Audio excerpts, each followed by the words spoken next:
So here we are 1 year later with the DJI Avata FPV drone. This is DJI's second FPV drone, and in today's video I want to share my honest opinion about this drone and share my experience flying this in all different places with and without remote ID. Do I still think it's worth getting the Avata, and how much have I actually been using it since my last trip to Hawaii? And if you already have a combo with the goggles 2 or V2, do I think it's worth paying $600 or close to €700 to get the goggles Integra? So when I first got the Avata, I was so excited about this new small Cinewoop styled drone, which was half the weight of the DJI FPV drone and had a more compact form factor, which meant it was easier to travel with, which is one of the things I look at when I get a new device. Now, to me, it doesn't really matter if bigger is better. To me, I just need to have that small form factor so I can pack more unnecessary stuff that I don't actually need. But as a starting point of this long-term review, I must say I've never experienced a device this robust.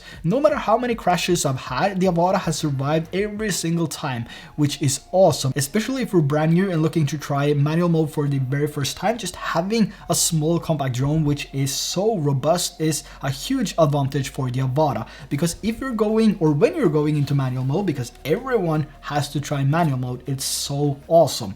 So when you do that, the chances of you crashing, whether it's in the grass or just a small tree, the chances of you crashing is pretty high. Especially when you get a little bit more confident when flying in manual mode, you're gonna go out and you're gonna try different things. You're gonna fly closer to things because it looks better when you look back at the footage. So you're definitely gonna have a few impacts, and it's a huge advantage for the Avata to just have that robust build, because it can take so many hits. And the only thing I've actually changed with my Avata right here is the cage, the light gray cage, which is around the Avata's, or the battery here, and the camera unit, the O3 air unit here. This is the only thing I have changed, except for the propellers, because on each hit, there is a high chance of the propellers being a little bit damaged. Yeah, it's super robust, and like I said, that is the only thing that I have replaced, and that was, I think, $19 or something like that. So if I was flying something else, if I was flying the DJI FPV drone and crashed, it would be completely destroyed. So to just have a robust drone like the Avata is a huge advantage if we're, want to take the leap into FPV. Now, I also remember asking for 4K 30 FPS to shoot better cinematic videos, but to me, this has been probably the worst frame rate to fly in, because it's not as responsive as the 50 and 60 FPS, because it's not capturing as many frames per second as you do with the 50 and 60 FPS. So it's going to be a little bit more spiky, and it's not going to feel natural. And the other thing as well, for me personally, is that I'm more likely to crash the Avata when I'm flying in 30 FPS than if I was flying in 60 FPS. But this is also individual, so some people might prefer to fly in 30 FPS and don't really mind that micro jitter or spikes, whatever is happening. I do mind that, so my favorite frame rate is 50 FPS. Now, the image coming from the Avata and the O3 air unit itself is more than enough for what I need. So personally, I wouldn't consider putting the Action 2, 3, 4 or a GoPro on the Avata, because I think the image coming from this alone looks stunning. Of course, that is after some adjustments in post. The color grading I'm using is my Signature LUTs. If you're interested in learning more about my Signature LUTs, there is a link down in the description below. So if you want to spice up your videos, go check them out. Now, as a controller, I've also been using the DJI FPV controller 2, which I think is the best controller for the Avata. It adds a little bit more speed and it makes things a little bit more fun, especially when you go into manual mode. You would need to have the DJI FPV controller 2 in order to fly manual. Now, even though I quite enjoy the motion controller, after some times it gets boring, especially if we're used to flying with the DJI FPV controller 2. But to be able to share the experience with someone who's never flown the FPV drone before is awesome, and I actually like how easy it is to use the motion controller. But for me, this is something I will never use because I think it's boring. And I also want to fly in manual mode, and that means I need to use the DJI FPV controller too. So I'm still keeping it for, you know, if someone wants to try the Avata, it's much easier to try with the motion controller than with the FPV controller. Now, as of battery life, it has been pretty consistent ever since I picked up the Avata, and I put many hours into these batteries now. And I'm still running about 12 minutes average, sometimes closer to 15 minutes, and sometimes closer to even 6 minutes, all in manual mode. Now, it really comes down to how far and how fast I fly, but to be honest, I actually prefer to fly a little bit slower now, and then, you know, speed it up in post by 10 to 15%. And if there's no moving objects in the frame, most people won't be able to spot the differences if the movement is smooth. But about 10 to 12 minutes of average flight time is what you can expect if you're flying at the 500 meter mark. So if you keep yourself within the 500 meter mark, maybe a little bit longer, maybe a little bit closer, you should be able to fly for about 11, 12, 13 minutes if you go at a decent speed. Now, another thing I think is essential if you decide on getting a drone, whether this is the Avata, the DJI FPV drone, or any other drone, is accessories.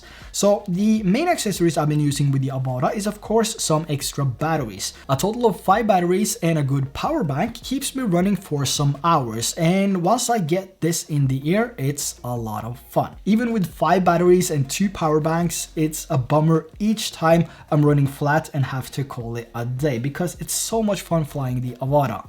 Now, to carry my drones or the equipment in general, if I'm not using my backpack, I use the PGY Tech 6-liter shoulder bag, which I think looks awesome.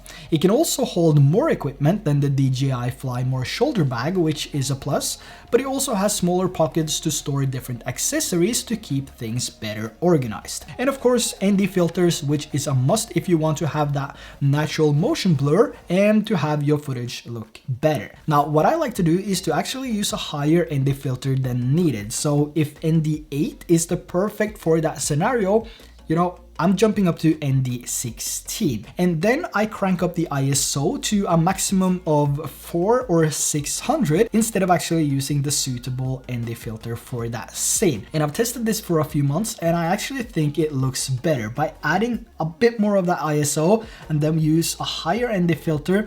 You know, you can go up to 400 and 600 ISO without introducing a lot of grain to the footage coming from the Avata, so I actually prefer to do that. So if you have the Avata, go test it out for yourself, put on a higher ND filter, and then crank up the ISO and check the result for yourself. Now, the ND filters I'm using are the ND filters from Freewell. I believe that these are the best ND filters you can get if you're taking price into consideration. If you want to learn more about the ND filters from Freewell, there is a link down in the description below. Now, let's talk about the pros and cons of the Avata after flying it for over a year now. Yes, the SD card is still in the same spot. It's still as awful as always, but I don't mind. I don't mind anymore. I don't care anymore. It's not gonna get fixed. It's gonna be in the same position. I just have to deal with it. So it is what it is, and hopefully it's gonna be better on the next version. Now, another con, which is, you know, kind of expected, is wind.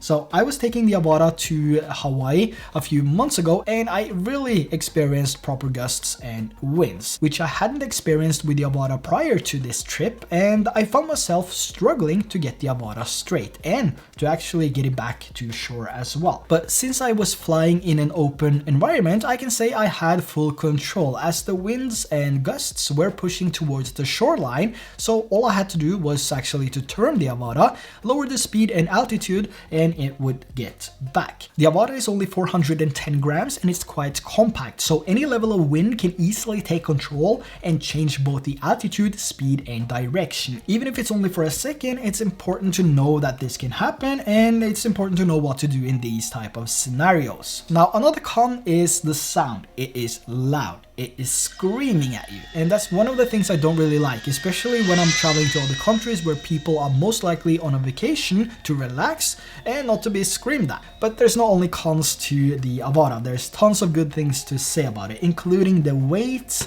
the portability, size, batteries, and not to mention the safety with the ability to just flip a switch or press a button if you want to hover or change modes. The image quality is also something I really like, and just the whole package you get with the ready-to-fly out-of-the-box drone is always something I appreciate when I buy a product from DJI. Now, I do hope they plan on releasing a new version of the Avata, maybe one that screams less, or any other type of drones, maybe a freestyle drone, or maybe a different cinematic style drone, maybe an updated version of the DJI FPV. Maybe we'll see a DJI FPV 2, which would be awesome as well, but with a redesign, maybe make it a little bit smaller, a different shape, and yeah, that would be awesome actually. So hopefully we can see some of that in the future as well, and I'm really looking forward to the next version of DJI's FPV drone. Let me know if you are looking forward to that as well. And also, if you like this video so far, make sure to hit that like and subscribe button if you haven't subscribed already. That would be really appreciated and help me make more videos like this. Now, there's also more competition on the market now since the Avata was released, and we see more of those custom low-weight FPV drones with a better battery system than before, which also gives people more options to get into FPV, which I think is good. The more competition, the better, because it will make every single product better because of the competition, and it will also keep the price down. So the price is a huge factor. For me, that already have the Avata, Goggles 2 and the Goggles V2, if I don't want to have my phone connected, or if I want to have goggles with remote ID built in, I would need to get the Goggles Integra, which is 700 euro here in Norway, or over 7,000 kroners, which is insane. So that's some big money to spend just to have a box with battery and remote ID. And this is also something I need to consider myself personally. Do I fly so much that I can benefit and justify the price of the easier to use Integra goggles, or should I spend about 7 seconds to set everything up with the DJI Fly app, a cable, and my phone? But of course, if you're getting the Avata for the first time, go with the Integra goggles, because at the end it will give you a much better experience, because you won't have to use a cable, and you won't have to have that extra battery cable as well, because everything is built into the box which you have on the back of your head. So if you can get the Integra goggles, but if you don't have the Integra goggles, you know, can you justify the price of $600 and 700 euro? I can't, so I will be flying with the cable. So the Avata is a fantastic drone, and I can still recommend it after using it for a year now, but bear in mind it screams a lot. So if you don't mind the screaming that comes from the Avata, or if you live in places or can go to places where it doesn't really matter, then I highly consider looking into the Avata, and maybe this could be your first ever FPV drone. And like I said, you get the motion controller when you buy this, so this is a little bit more beginner friendly controller, which helps you get started. And once you have practiced some, you can get over to the DJI FPV controller 2 and then practice on a simulator in manual mode, and then suddenly, before you know it, you are the FPV Manual Pro, and you're gonna have a lot of fun flying in manual mode, even though that this is fairly slow compared to most other FPV drones. But like I said, I like to fly a little bit slower and then speed it up in post, because you're not going to spot the differences anyway, which is awesome, and it's actually a safer way to fly, and you can relax more, and you can have smoother stick movements, and everything is just getting smoother. But if you want something which is super fast but still has the safety features from DJI, then the DJI FPV drone could be a right choice for you. So there we have my long-term review of the Avata. I'm excited to take this back to Hawaii now very soon, and hopefully there is less wind, or I can, you know, plan a little bit better so I can get some better footage and not having the footage being destroyed by the wind. Now, I hope you found some value in today's video, and if I was able to help you in whether or not to consider the Avata or not, or maybe go for a different drone, let me know down in the comment section below. And if you already have the Avata, I'm curious to know your experience with it. What's the pros and cons for you? Let me know down below. Now, also make sure to hit that subscribe button if you haven't already, and drop a like if you found any value. And with that said, I'm gonna wrap this up and I will see you in the next video.